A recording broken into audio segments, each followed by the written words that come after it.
half the price of the $400 Saturn.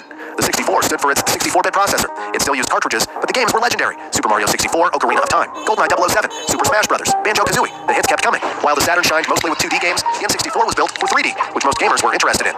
In the end, the Saturn sold just 9 million units worldwide, while the N64 hit 33 million. But in Japan, the Saturn actually outsold the N64. But something bigger was already happening. In 1994, Sony released the PlayStation, and it crushed the competition, selling over 100 million units. To make things worse for Nintendo, studios like Square jumped ship, taking Final Fantasy VII to Sony and reshaping the entire RPG genre.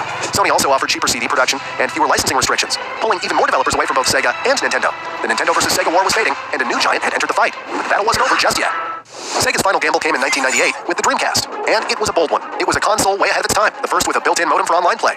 It used GD-ROMs, like CDs, but cooler, and even had a tiny LCD screen in the controller that could show game info or run minigames. It launched with hits like Sonic Adventure, Soul Calibur, and Crazy Taxi. Phantasy Star Online made history as the first online RPG on a console.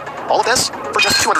And in the US, it exploded, earning $98 million on launch day. It looked like Sega was finally back. But behind the scenes, everything was falling apart. Sega was bleeding money. Years of bad hardware decisions had damaged trust. Big publishers like EA walked away. And to make matters worse, the GD-ROM format was easily pirated due to a security flaw. Still, Sega pushed on, cutting prices, building SegaNet, their own online service, but it wasn't enough.